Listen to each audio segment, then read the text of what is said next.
네, 안녕하세요. 저는 지금 배우로도 알고 계신 분들이 계시고요. 스포츠 해설가로도 알고 계신 분들이 계시고 혹은 다른 걸로 알고 계신 분들도 있는데 네, 오늘 여러분들하고 좋은 이야기를 나누러 오게 된 배우 박재민입니다. 반갑습니다. 중요한 게 계기가 딱히 있진 않았어요. 보통은 직업을 한 개 내지는 두 개 많아봤자 이렇게 가지는 게 일상적이었을 때 박재민은 그러면 다른 어떤 생각이 있었냐 하면 저는 뚜렷한 목표가 없었어요. 그게 좀 차이였던 것 같아요. 예를 들어 회사에 가서 취직을 해서 내가 여기서 어느 정도 승부를 보겠다라는 목표라기보다는 좋아하는 건 참 많고 하고 싶은 것도 참 많은 상태에서 그냥 그때 저에게 주어진 일들을 열심히 좀 하는 성향이었고 숙련의 기간? 수련의 기간이라고 해야 될까요? 그 기간이 길었다 보니 여러 가지 일들이 어느 정도 수준의 누적치가 쌓이면서 제가 의도하진 않았지만 직업이 여러 개가 된 케이스입니다. 정규직의 단점이 프리랜서의 장점인 것 같고 명확하게 매칭이 되는 것 같아요. 그렇다면 N잡의 기준은 프리랜서로서 여러 가지 일을 동시에 하는 건데 프리랜서의 장점은 아무래도 시간이 조금 유동성이 있다는 거, 어느 정도 수준에 올라가면 시간 대비 급여의 수준이 많이 높을 수 있다는 거, 업무의 강도를 내가 조절할 수 있다는 거, 그다음에 N잡이다 보니 수입원이 좀 다양해지죠. 그리고 내가 좋아하는 일, 재밌는 일을 할 수 있다 보니 업무 만족도가 높을 수 있습니다. 하지만 반대로 정규직의 장점들이 하나도 없죠. 안정적이지도 않고 규칙적이지도 않고 연봉의 상승도 없고 보험도 안 되고 명확하게 장단점이 나눠지기 때문에 그런 N잡의 단점을 극복할 수 있는 분이라면 N잡을 도전해 보는 것도 나쁘진 않다고 봅니다. 이 질문을 상당히 많이 해주시는데 딱히 그런 직업은 없어요. 직업으로 따져봤을 때는 때에 따라서는 뭐 급여가 높은 직업이 가장 만족도가 높기도 하고 급여가 낮아도 너무 재밌는 새롭게 시작하는 어떠한 영역이 재미있기도 하고 특별히 하나를 좋아한다면 N잡을 하기가 쉽지가 않은 것 같아요. 거기에 집중이 되니까 오히려 큰 관심사 없이 두루두루 좋아하는 걸 정말 다 할 수 있는 그리고 두 개의, 세 개의, 네 개의 각기 다른 영역의 공통점 혹은 접점을 찾아서 서로의 영역을 합칠 수 있는, 융합할 수 있는 그런 과정들이 재밌는 것 같습니다.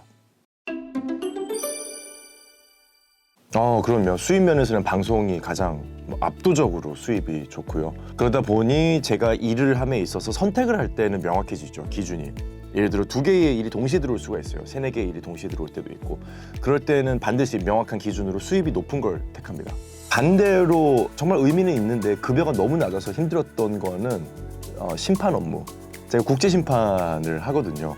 국제 심판 업무 같은 경우는 스노보드를 예를 들면 아침 7시, 8시쯤에 출근을 해서 스키장에 나가서 뭐 시설 다 정비하고 코스 확인하고 선수들의 코스 이상이 없는지 다 확인하고 그 스키장 그 눈밭 위에 영하 막 10도 이런 데서 그냥 잠바 하나 걸치고 선수들이 계속 채점하고 있는 거예요. 그렇게 하루 종일 일해서 20만 원 못 받습니다. 정말 의미를 가지고 하는 직업이죠. 너무 재밌어요, 심판 업무는. 그런데 이제 여기서 무슨 말인지 아시겠죠? 급여가 차이가 난다면 급여를 쫓아가는 게 맞는 것 같습니다.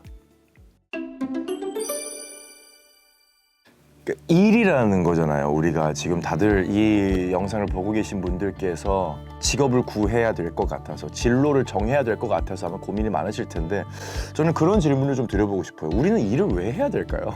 그러니까 우리는 어렸을 때부터 너무 확고하게 일을 해야 된다, 노동을 해야 된다라고 배워왔는데 정작 노동을 왜 해야 되는지에 대해서는 고민할 수 있는 방법, 고민할 수 있는 과정을 못 배웠던 것 같아요.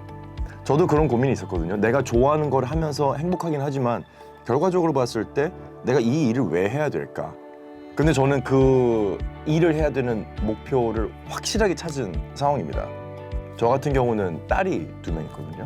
아빠로서 내 아이들에게 더 좋은 음식, 더 좋은 옷, 더 좋은 환경, 더 좋은 기회를 줄 수 있다면 내가 정말 힘들어도 아침에 너무 몸이 아파도 일어나서 일터에 나가는 게 즐겁고 자랑스럽고 자부심 있는 일로 변하더라고요. 가장 기쁠 때는 일하고 들어왔을 때 아이들이 반겨줄 때, 그러니까 내가 이 일을 하는 나의 목표가 나에게 다가와서 따뜻하게 안아줄 때가 너무 행복하더라고요. 그래서 여러분들도 일에 대해서 기쁨을 누리고 싶다, 성취를 누리고 싶다 하면 이 일을 왜 하는지를 한번 고민해 보셨으면 좋겠어요. 여러분들은 다를 수도 있어요. 또 다른 행복. 나는 그냥 돈 버는 게 좋아. 나는 내 통장에 쌓이는 돈이 좋아. 난 좋은 차를 갖고 싶어. 좋은 집을 갖고 싶어. 상관없습니다. 이 일을 하는 정말 원론적인 이유에 대해서 찾으신다면 원동력이 될 것 같고, 그리고 호모 루덴스라는 말이 있습니다. 한 학자가 인간을 정의를 한 건데, 인간은 유희의 동물이다 라는 정의를 했습니다. 무슨 말이냐면 인간은 재미를 쫓아간다는 거예요. 재미가 없으면 안 한다는 겁니다. 여러분, 재미없는 거 너무 힘들잖아요. 그래서 공부가 너무 힘들잖아요. 재미가 없으니까. 그것과 마찬가지로 여러분들도 이 중에서 재밌는 일, 내가 정말 재밌게 할 수 있는 일을 찾으신다면 원동력이 생기지 않을까 싶습니다. 저는 슬럼프를 좀 인정 안 하는 편이에요. 몸이 좀 힘든가? 일을 하기 싫은가? 그러니까 이게 내가 슬럼프인가 보다 라고 규정을 짓는 순간 정말 슬럼프가 와요. 약간 피그말리온 효과 같은 거죠. 너 잘 될 거야, 잘 될 거야, 잘 될 거야 라고 하면 정말 잘 되고, 야 되겠어, 이거 되겠어, 안 되지 않아? 그럼 정말 안 되고. 계속해서 주문을 좀 외우는 거죠. 슬럼프인가? 뭐 어떻게 해야지 라는 말을 계속해요. 슬럼프 자체를 인정을 안 합니다. 그냥 이 친구가 문을 두들겨요. 슬럼프가. 안녕하세요, 박재민 씨 계세요? 그럼 저는 확인을 합니다. 밖에. 왔냐? 근데 그냥 거기 있어. 상관없어. 나는 문은 안 열어줄 거야. 네가 뭐 온 건 네 맘이고 나는 문은 안 열어줄 거야. 넌 못 들어와. 슬럼프가 오고 너무 힘들 때도 있는데, 물론 저도 그렇습니다. 그런데 인정을 일단 잘 안 하는 편이고, 그러다 보면 어느 틈엔가 그냥 없어져 있더라고요. 그냥 하던 것에 대한 루틴을 절대 바꾸진 않아요. 내가 평소에 하던 운동, 평소에 먹던 음식, 혹은 평소에 만나던 사람, 이런 것들을 아무리 내가 지금 속이 상하고 힘들어도 그 루틴을 절대 바꾸지 않아요. 슬럼프가 왔을 때 제일 위험한 게 루틴이 바뀌는 거거든요. 루틴을 안 바꾸고 그냥 인정 안 하는 편입니다. 육아를 하다 보면 진짜 체력 관리가 진짜 쉽지가 않아요. 체력도 좀 많이 소진이 되고, 특히 제가 이제 엔잡러잖아요. 직업이 여러 개가 있다 보니까 정규직에 비해서 받는 스트레스가 훨씬 큰 것 같아요. 무슨 말이냐면 정해진 회사, 정해진 위치, 정해진 업무, 정해진 환경, 정해진 사람들, 그러다 보면 사실 스트레스 지수가 좀 고정되죠. 고정값이 생기잖아요. 디폴트 값이. 그런데 저 같은 경우는 오늘도 이 촬영 끝나면 행사 가야 되거든요. 행사도 매번 달라요. 어쩔 때는 뭐 부산, 어쩔 때는 제주, 인천, 어쩔 때는 서울, 서울에서도 어쩔 때는 국가 행사, 어쩔 때는 기업 행사, 어쩔 때는 특강. 매번 환경이 변하다 보니까 제가 받는 신체적인 스트레스, 감정적인 스트레스가 굉장히 커요. 그러다 보니까 체력 관리가 상당히 쉽지 않다는 거를 많이 느끼고, 뭐 방법은 없습니다. 일단은 건강보조식품, 건강기능식품 많이 때려놓고요. 그리고 운동은 반드시 하려고 합니다. 새벽에 일어나서 하던, 아이들을 재우고 한밤중에 하건 무조건 웨이트 트레이닝 하고, 최근에는 코로나 이후로 완전히 끊었던 러닝을 다시 시작했어요. 덕분에 너무 힘듭니다. 안 하던 걸 하니까. 그런데 체력 관리가 아주 중요한 것 같긴 해요. 엔잡러 꿈꾸시는 분들 체력 관리 잘 하셔야 됩니다. 잘하는 일에서 시작하라고 말씀을 드리고 싶어요. 왜냐하면 하고 싶은 일이 잘하는 일이면 가장 좋죠. 근데 내가 타고난 재능이 있어. 예를 들어 키가 커, 그리고 팔다리가 길고 엄청나게 체형이 좋아.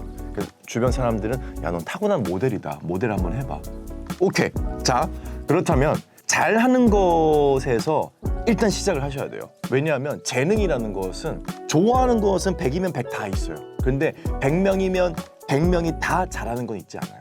내가 잘하는 건 100명 중에 나 한 명일 수 있거든. 그럼 거기서 희소성이 발생하는 거죠. 잘한다는 건 다른 사람보다 몇 계단 위에서 시작을 하는 거거든요. 그래서 잘하는 것에서 시작을 하라. 그리고 잘하는 것이 어느 정도 안정권에 놓이고 어느 정도 내 힘이 생기면 그때 좋아하는 걸로 넘어가도 상관없어요. 그러면 내가 좋아하는 게 스타트 지점이, 시작점이 달라져요. 예를 들어 방금 얘기했던 것처럼 모델이야. 이 모델이 어마어마한 모델이 됐어. 타고난 재능으로. 그런데 알고 보니 글 쓰는 걸 좋아한대. 그럼 달라지는 거지. 잘하는 것에서 시작을 해야 됩니다. 최근 K-엔터, K-컬처 같은 경우는 굉장히 각광을 받고 있죠. 오징어 게임을 비롯해가지고 정말 여러 콘텐츠들이 인정을 받으면서 엔터 쪽에 종사하려고 하시는 분들도 많은 것 같아요. 두 가지로 나뉠 수 있습니다. 플레이어, 카메라 앞에서는 뭐 배우, 가수, 댄서 등으로 나뉠 수 있을 것 같고, 혹은 서포터가 되는 거죠. 회사 업무. 그러니까 이 콘텐츠가 잘 찍히기 위해서, 배우가 더 빛나기 위해서, 가수가 더 빛나기 위해서 뭐 콘티 짜고 제작하고 사람 섭외하고 여러 가지 이제 인프라를 갖추는 분들이 있겠죠. 재밌는 건 둘 다 진입 장벽은 꽤 낮아요. 반대로 얘기하면 그만큼 경쟁이 치열해요. 누구라도 쉽게 들어갈 수는 있어요. 누구라도 쉽게 도전해 볼 수 있고, 그런데 그런 사람이 워낙 많다 보니까 이 안에서 정말 수준 높은 결과물을 만들어내는 게 굉장히 어려울 수가 있습니다. 가수 같은 경우 볼까요? 아이돌 준비생들 우리나라에 얼마나 있을 것 같으세요? 제 통계를 본 적이 있었는데 굉장히 많은 숫자였습니다. 한 해에 1년에 데뷔를 수십 수백 팀이 하는데 그중에서 살아남는 아이돌은 정말 소수죠. 배우도 마찬가지입니다. 대한민국에 등록된 배우 숫자가 정말 상상을 초월하게 많거든요. 근데 그중에서 우리가 실제 볼 수 있는 배우는 불과 수십 수백 명이죠.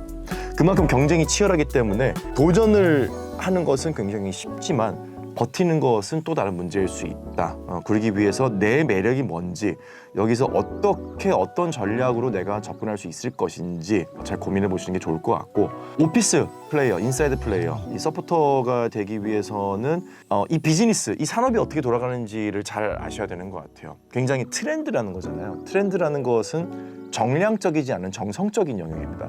영화 하나가 준비가 정말 잘 되고 정말 최첨단 CGI를 써가지고 막 했는데 잘 안 되는 경우가 있어요.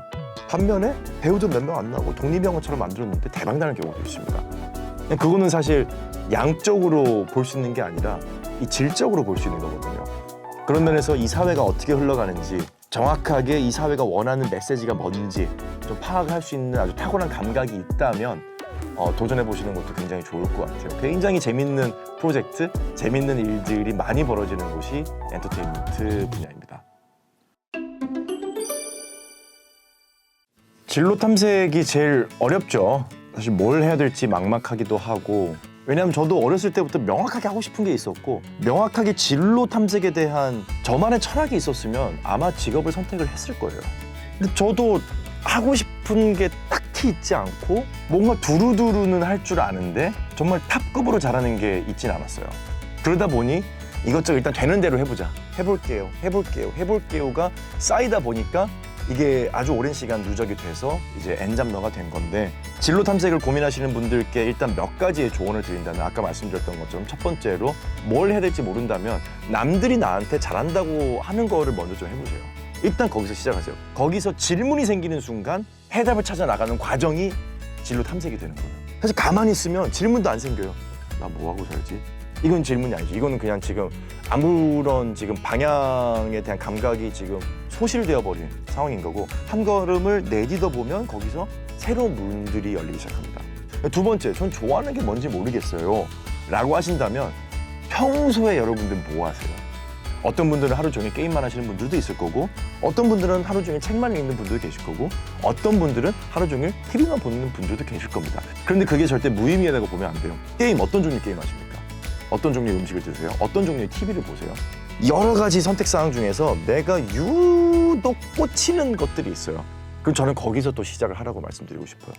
평소에 보니까 내가 빵을 많이 먹네? 그럼 제과해보세요. 게임, 뭐 MMORPG 맨날 한다, 아니면 뭐 스포츠 게임 한다, 그러면 게임과 관련된 산업, 게임 개발이 돼도 좋고, 게임 마케팅이 돼도 좋고, 게임 굿즈가 돼도 좋고, 혹은 게임을 사랑하는 사람들끼리의 여러 동호회 모임들이 있잖아요. 거기서 나가봐서 사람들이 이야기 듣고, 세상에 또 이런 것들이 있구나, 이런 것 좀 해볼까? 꽂히는 것, 내가 좋아하는 것에서 시작을 꼭 해봤으면 좋겠고, 진로 탐색에 대해서 마지막으로 드리고 싶은 말씀은 SNS를 끊으셔야 됩니다. 이거 뭐냐면, 진로라는 게 어마어마한 등용문이 아니에요. 어마어마한 문이어가지고 내가 쫙 열고 들어가면 빛이 쫙 들어오면서 마치 드디어 내가 성과를 달성했구나. 아닙니다. 절대 그렇지가 않아요. 아주 미약하고 정말 준비가 안 돼 있고, 세상에 준비되고 하는 일은 없습니다. 회사에서도 준비가 된 사람을 뽑지 않아요. 면접을 할 때 이 사람 준비가 됐네, 가자. 그러면 경력직이죠. 준비가 된 사람 뽑지 않습니다. 가능성 있고 열정 있고 하고자 하는 사람을 뽑는 거죠. 그렇기 때문에 준비가 안 됐더라도 겁먹지 마시고 일단 가세요. 세 가지 아시겠죠?